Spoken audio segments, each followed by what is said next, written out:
Chris Rushworth took 5 wickets as Durham restricted Glamorgan on day 1 at Chester Street in spite of a Nick Selman ton.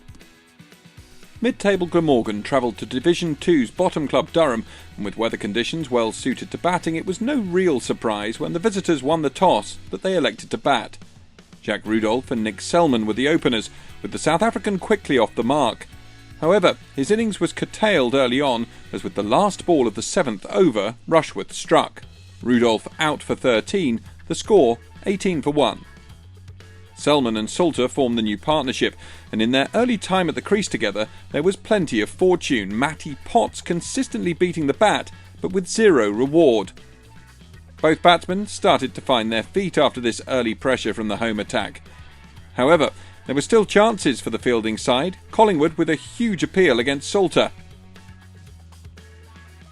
Moments later there was a hearty appeal on Selman, but both he and Salter survived through until lunch, the score 66 for 1. The afternoon session was to prove more productive for the Welsh team as the second wicket partnership continued to blossom. The pair both contributed boundaries as they took their union past 50. However, there was still enough in the pitch to keep the bowlers interested, and Coughlin thought he'd dispensed of Salter after a huge appeal. Durham didn't have to wait too long for the breakthrough, however, as in the 41st over Rushworth picked up his second of the innings. Colin Ingram was the new man in, and he had a fortunate start to his innings as an edge-off Potts flew over the keeper for 4. Selman continued to ride his luck, striking some fine boundaries at the same time as surviving some further appeals. Ingram looked well set up the other end, and he started to dominate the hosts' attack. By the tea interval, Glamorgan were 147 for 2, both Ingram and Selman well set. Selman was still 20 shy of his century when play resumed. Potts was finally rewarded for all his hard work and strict economy rate. Ingram edging through to pointer for 33.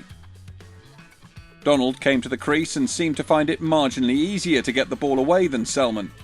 But in spite of 3 fours, he became Chris Rushworth's third victim, second clean bowled, as Glamorgan fell to 182 for 4. Selman edged cautiously towards his century and brought it up with a boundary off the opening ball of Rushworth's 16th over of the day. It was Selman's 3rd century of the season and his second against Durham after an unbeaten knock of 116 in the return fixture in Swansea back in May. There were only a few moments to savour the milestone, as just 3 balls later Rushworth had sent him back to the pavilion, trapped LBW for 103. Lloyd and Wagg took the score past 200 before Lloyd became Rushworth's 5th wicket, another LBW going the way of the home team.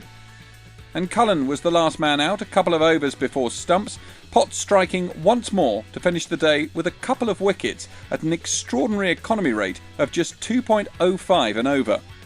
Glamorgan 221 for 7 at the close as Durham's bowlers kept them on top in spite of tough fielding conditions.